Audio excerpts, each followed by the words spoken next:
I was born Robert Whitelaw, but they call me Bob.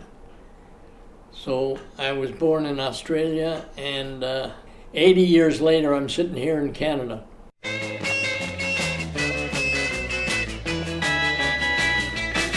Oh, well, it's early in the morning and it's time to make a start, and I put my poly surfboard on the... I was born in September 1935. We lived in a place called DY, which was on the beach, and I spent the first 12 years living on the beach. Not living on the beach, but living near the beach. I was one of 7 children, 5 boys and 2 girls. I was the third in line to the throne, had an elder sister and a brother before me.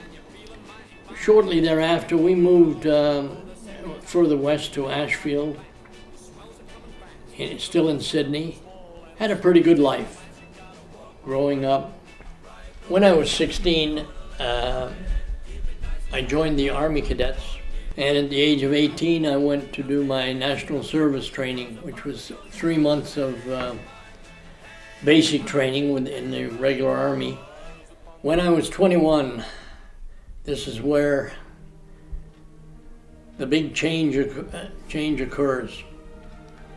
My brother was supposed to, my elder brother Philip was supposed to go overseas, had been planning it for about 2 years with 2 other friends to go to London and work there, and then after 6 months go and visit Europe, etc. So on November the 15th, we boarded the HMS Acadia, which was a 30-ton passenger ship.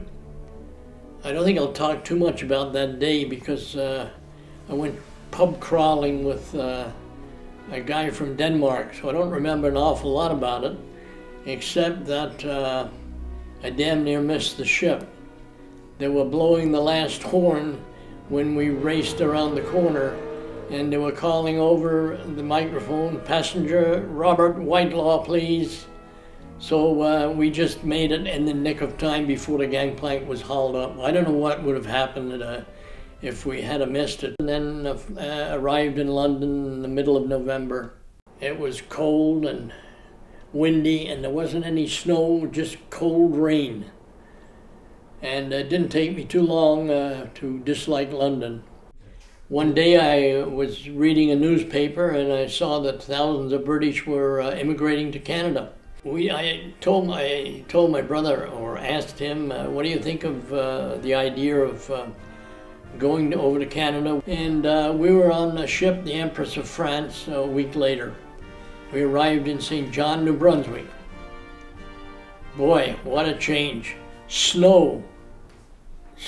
I'd never seen snow in my life before, and this was my first experience. Met a couple of guys, one Irish and one British, and they said they were driving up to Montreal, and if we'd like to share the gas and the expenses, why we could tag along. We found work pretty quickly.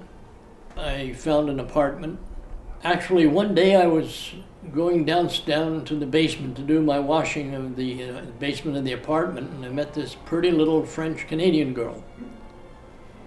And I promptly asked her out for a date. So I said, "You want to go dancing?" And she said, "Je comprends pas, je parle pas anglais." I said, "Okay," and I mimicked the dance, you, me, dance. She said, "Quand?" So I took that to mean when. I said, "Well, tonight, tomorrow night, Saturday." "Je comprends pas." I said, "Samedi." Okay. So Saturday night I went up all dressed up in my suit and a pink shirt and a charcoal gray suit. Anyway, to cut a long story short, we ended up going to the movies. It was all in French. I didn't understand a goddamn word of it, but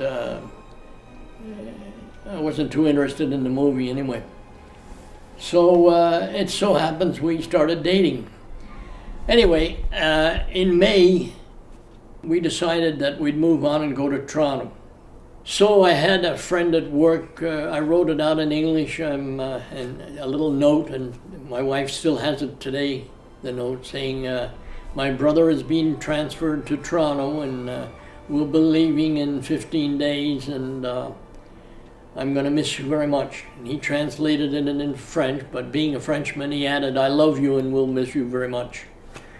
Lorraine and my girlfriend, Lorraine, sent me an invitation to her sister's wedding at the end of August. So I said, what the heck? We had been communicating by letter. I got in the car, came down, had a great time in Montreal, 3 days. Went back, convinced the other guys that we should go back to Montreal because it was much better than Toronto after all. So we came back, took an apartment. Then I started really dating, or as they say today, in a relationship with Lorraine. And in May, my brother decided to go back to London and do what we originally intended, to visit Europe and go home. And I had decided to stay on. I really, I guess the word fell in love with Canada right from the start. I don't know, the way of life, the people and everything. I still had intended to go back to Australia, but I intended to, if it worked out with Lorraine, to get married first and then go back. On April the 1st, Lorraine turned 21, and April the 4th, we got married. All I have to do is dream, dream, dream, dream when I feel blue in the night. About 3 months later, Lorraine went to the doctor and discovered that she was pregnant. Hell, we'd only been married 3.5 months. And, but we took it in stride. In January of the next year, our son Glenn was born. Boy, what a game changer. We really enjoyed our new baby. Following November, when Glenn was just shy of 2 years old, we took a plane on the way to our first return voyage to Australia with Glenn and Lorraine. Shortly before we came home, Lorraine discovered that she was pregnant again with our second son, who we labeled Dean Patrick. And he was born on the 28th of November, 1962. I decided that we needed to look for a home. And finally we settled on the South Shore, Saint-Basile-le-Grand. We looked at some model homes there, found one we liked, and I bought it. That was a great place to bring up the kids. A really big year came, 2 big events. The first thing, 1967, was the centennial year. It was so beautiful, I can't even describe it, even on camera. You had to be there to get the feeling of this year.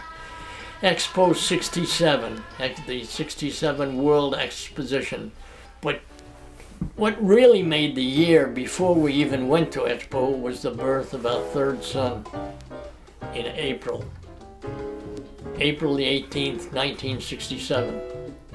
And this was our third son. What a feeling. He was another beautiful child following in the footsteps of Glenn and Dean. So we had 3 beautiful boys. 1967, what a year. 1968, I founded the Cadet Corps in Saint-Basile-le-Grand. The first year we had 75 cadets, both English and French. We were also, at the time, they had a film called The Apprenticeship of Duddy Kravitz. And by then Glenn was in the cadets and he was in the band. And they asked my cadet corps to participate in the filming of Duddy Kravitz. Glenn was up there drumming away in the movie. That was quite an experience. So in the summer of '74, I moved up to Valcartier. But there was one horrible event. We had an explosion. I won't go into the details of it, but and a grenade exploded and killed 6 cadets. It was a horrific moment of my life, and it took me quite a while to get over it, but I had to get back to work and assure the officers that we had a camp to finish, and we finished the camp. So between all this, I was, in the earlier years, I was conducting my business. I'd given up politics because I just didn't have enough time to devote to everything, but I did the business when I wasn't in the Army, and life carried on as normal. We went on vacations to Jamaica and cruises and so forth.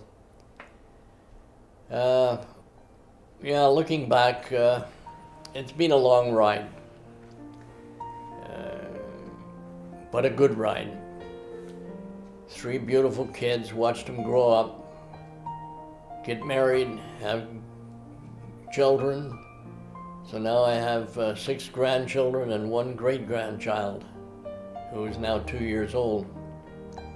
And we're waiting for the other grandchildren to produce and give me a few more grandchildren before I take off on the big journey. I have no regrets of my life at all, actually. I've been to Australia many times. At the start, I used to go back every 3 years, as I promised my parents, and I was able to carry out that promise. And after my parents passed away, I used to go back every 5 years. Of course, today, with the modern technology of Skype, I can talk to my family online, face to face. They've all been over here. As a matter of fact, all my family that have been here, including nephews and nieces, really love Canada, or so they tell me, just as much as I love and loved Australia. But I'm here, and I've got no regrets. I've had a very successful life, and as I say, no regrets. I can see clearly now, the rain is gone. I can see all obstacles in my way. Gone are the dark clouds that had me blind. It's gonna be a bright, bright, bright, sunshiny day. Gonna be a bright, bright, sunshiny day. I think I